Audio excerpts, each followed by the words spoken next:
In this election, for the first time in 30 years, the ANC will lose its majority, but they will do anything to stay in power. So one is that we are very confident that this sale is going to be about breaking the siege, allowing people to enter and give the much needed aid that Gaza needs, because we all know, we've been watching the news, that they're blocking every avenue of aid getting in. And even if they are sending aid in, they're limiting what's going on to suit their own purposes. So one of the other strategies is to starve people, and that's what they're doing. So in total, with the flotilla that we're going down, there's 5,500 tons of aid that's going in. With that, it'll be medical aid, it's food, it's clothing, it's just everything that they need, and most likely that will be obviously distributed. In this election, for the first time in 30 years, the ANC will lose its majority, but they will do anything to stay in power. Imagine a coalition between the ANC, the violent EFF, and the Zuma faction. Under this coalition of corruption, life will only get worse. This election is about survival. Unite to rescue South Africa. Vote DA. Bismillah ar-Rahman ar-Rahim. Assalamu alaikum. The time is 8:25 a.m. and we do apologize. We have lots and lots of gremlins in the system this morning. So we ask for your patience and please do bear with us. But I'm delighted to have our first guest on air. Ashraf's cake in Palestine is unreachable at the moment. So we are going to be joined by Sandile Swana. He is a political analyst, one of my favorite people. Love chatting with him. And he's going to talk to us about that horrific little clip that we just watched a minute ago. We understand that the DA is facing fierce criticism for airing a TV ad depicting the burning of the South African flag. So what is this actually telling the rest of South Africa?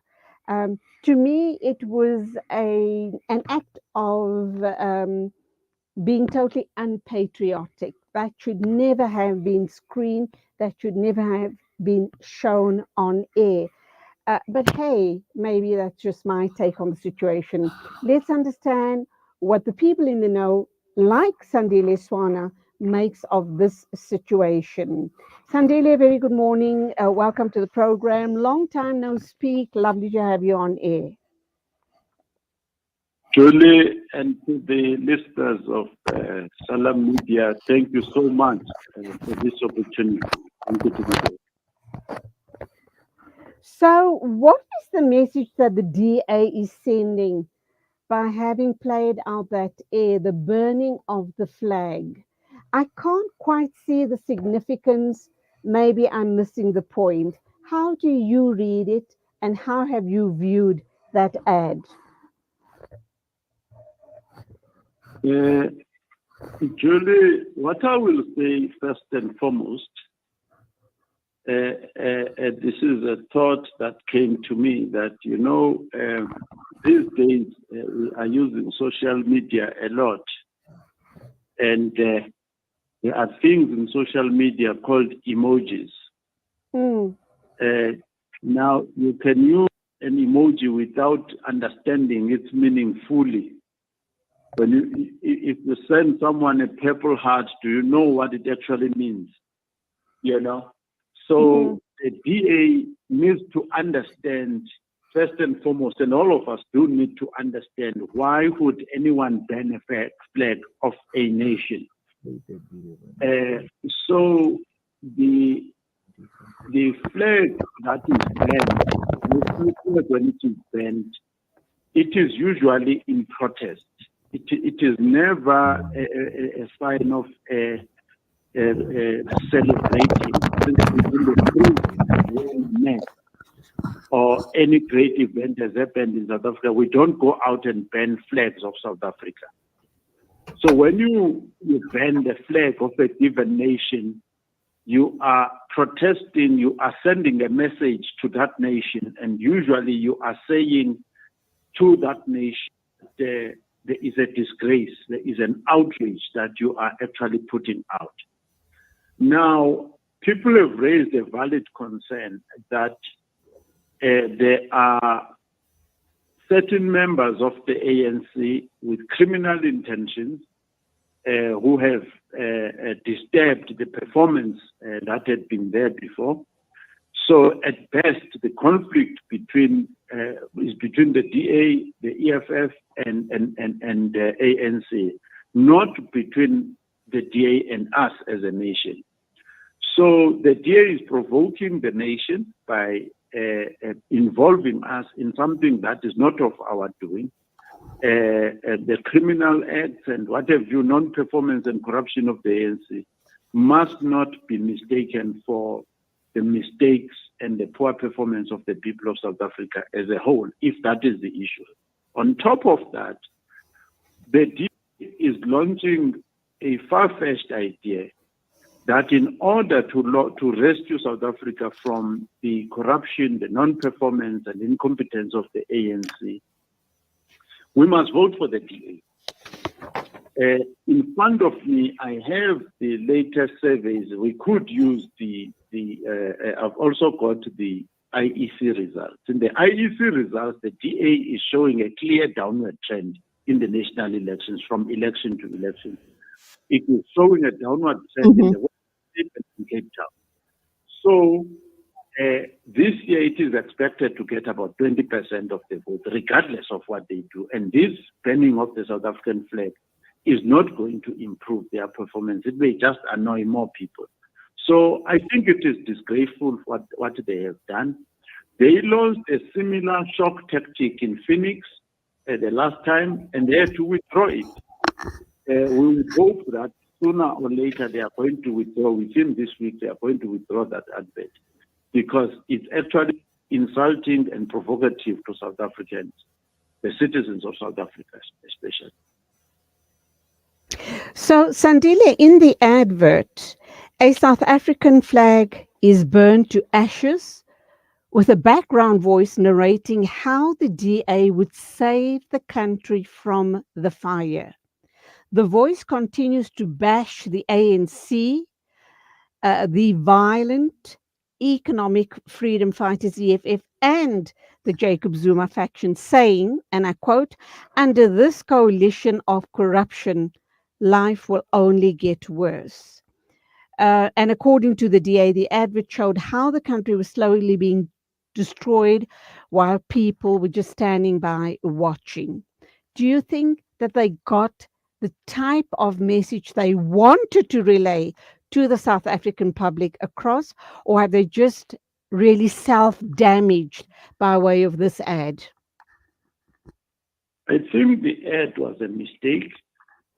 I think there are many credible ways and dignified ways of registering the protest against the non-performance of Cyril Ramaphosa and his cronies and the Cyril Ramaphosa faction of the ANC that has performed very badly, having surpassed the poor performance of Jacob Zuma.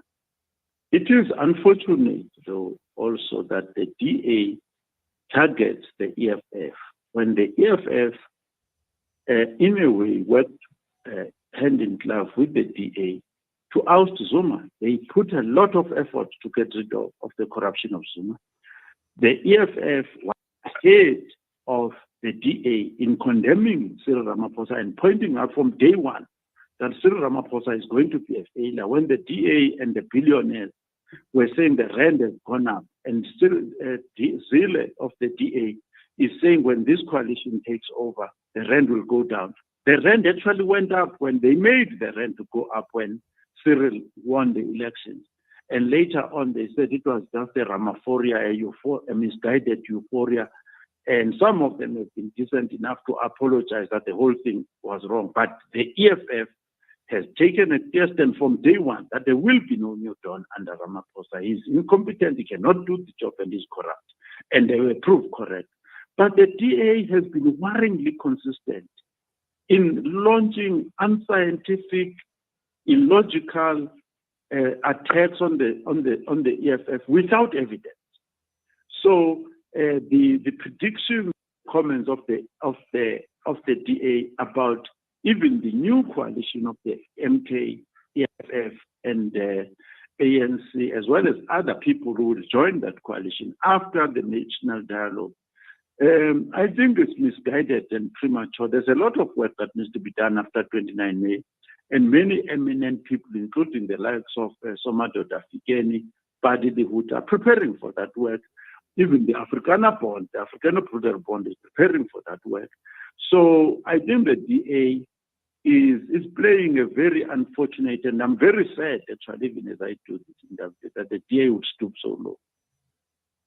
So, Sandile, you talk about a lot of work that's got to be done post the election. I'd like you to focus on that in a little while. But what do you believe needs to happen on the part of the DA? What sort of an apology needs to be put out in the general public for them to save face and be graceful enough to then move on and say, we made a mistake that was totally uncalled for, that was an insult to all of us as South Africans. Please accept our apology. Is that going to be good enough? No, it will always be good enough. South Africans are sensible people. And the DA must also, in the process of that, admit its own culpability.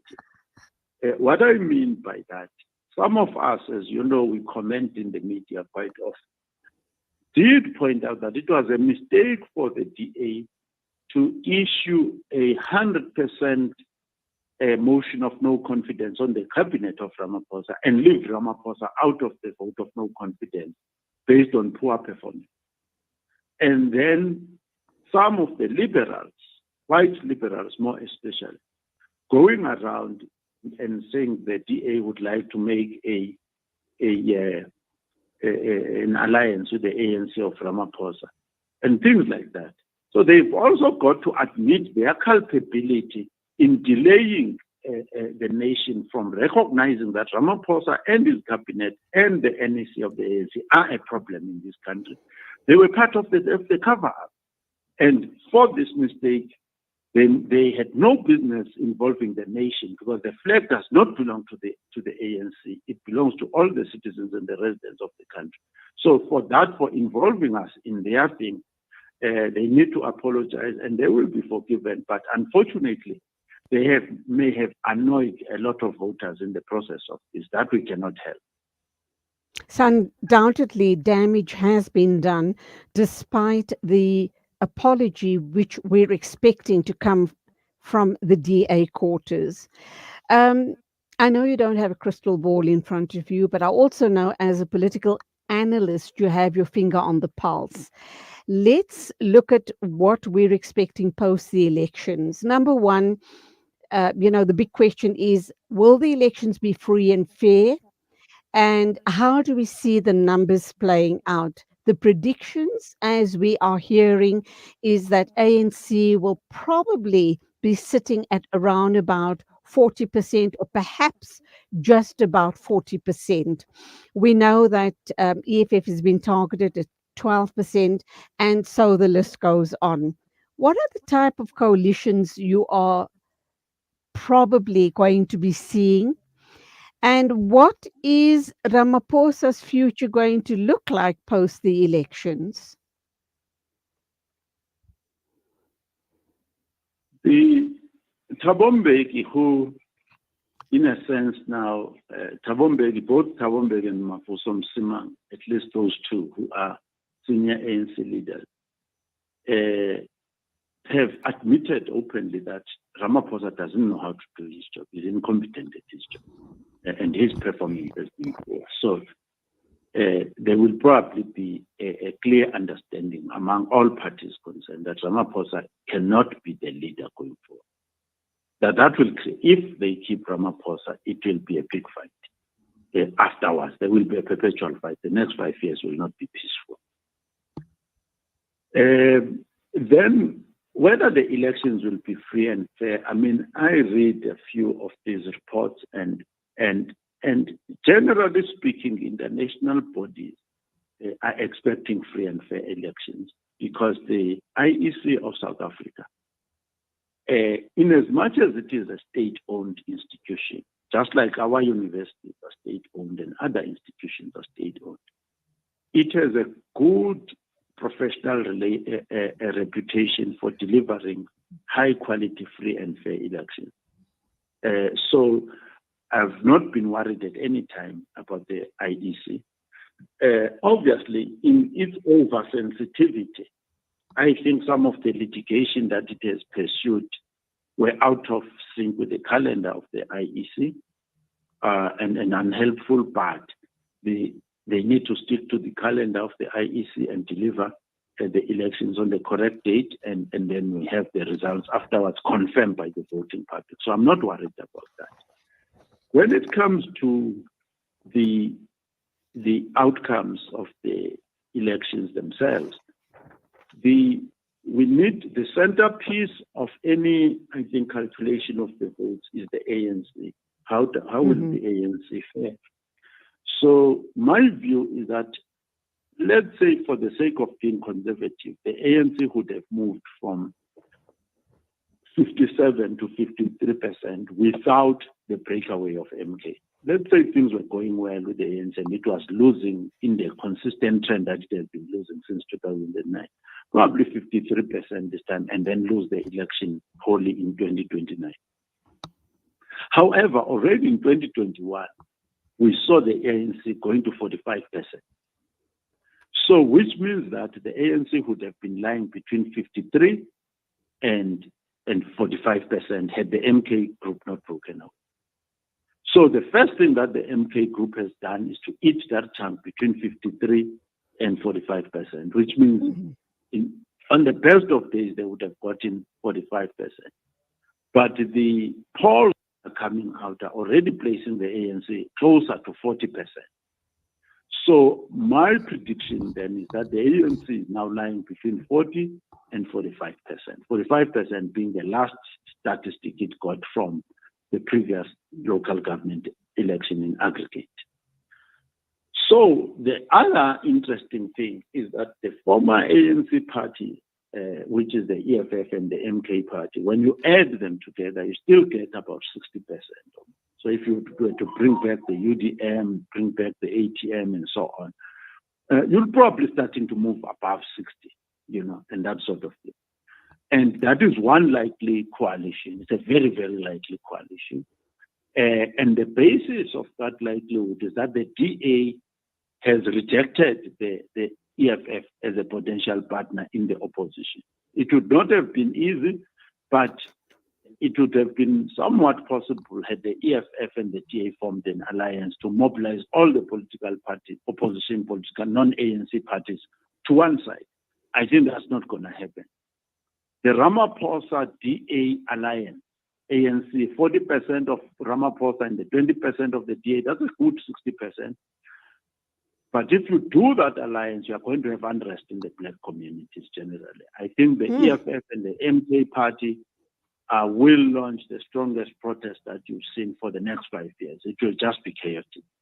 Absolutely. So I need to come in there. Sandile. I spoke with the Premier of the Western Cape from, representing the MK yesterday, and he indicated that if anything untoward happens, he says, you've never seen, if you think 2021 riots were bad, wait for what's coming, what the MK is planning going forward.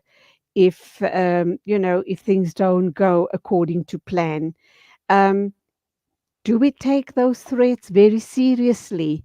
What is it going to take to have the MK toe the line? And I worried about that very public statement he made on air yesterday. Is that the Premier of the Western Cape? Yeah. Yeah, well, look, I think Sorry, he represents, pardon, he represents the Western Cape. He's the MK representative in the Western Cape. Yeah. So this is the situation. The situation in our history, as we all know, In our history, there has never been random violence.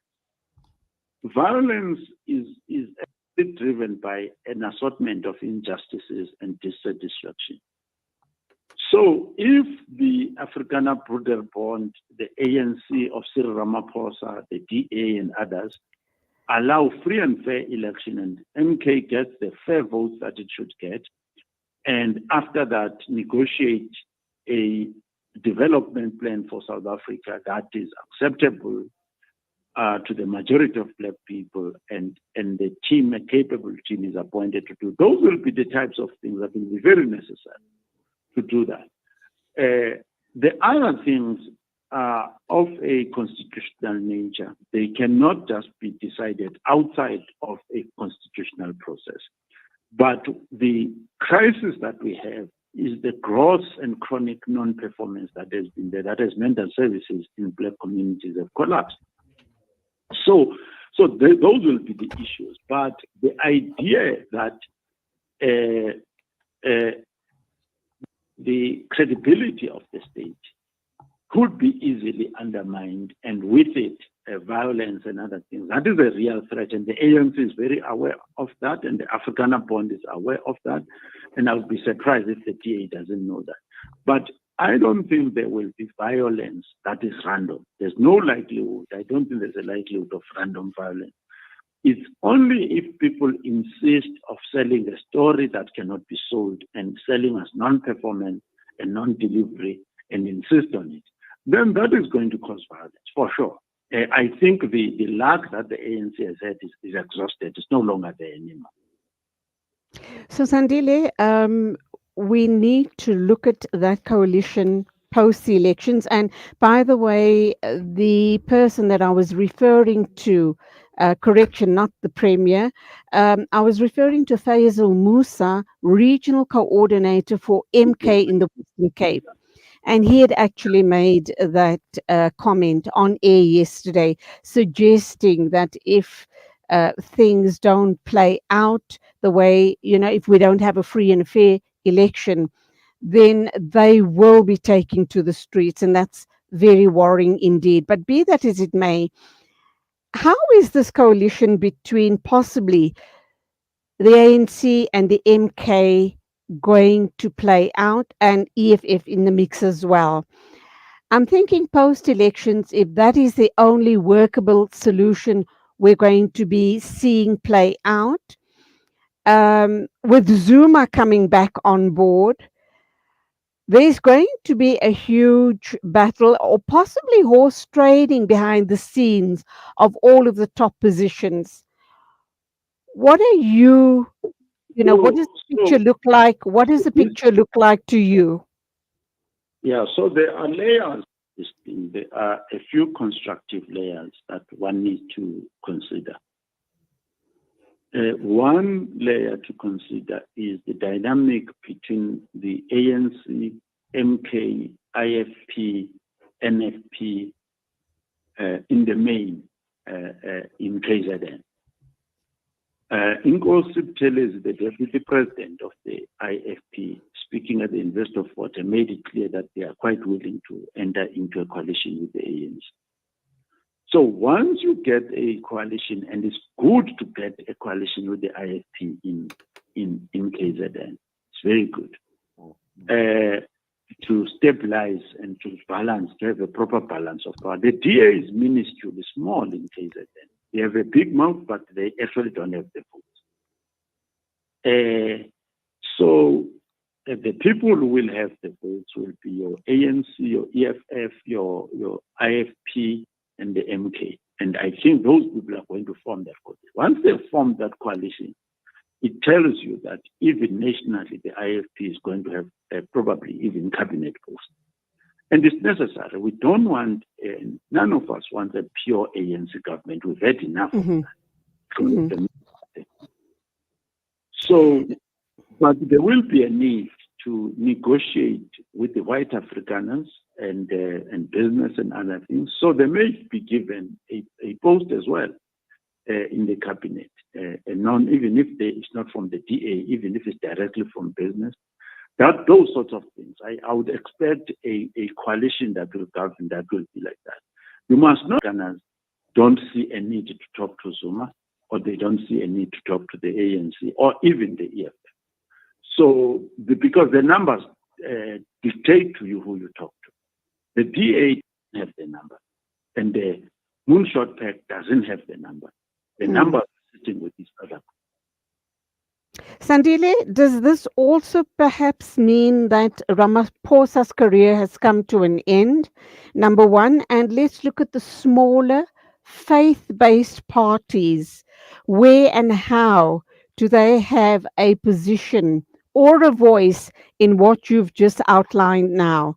The ANC, MK, IFP, EFF, forming a coalition. Yes, Where does it leave all the smaller parties? The smaller parties,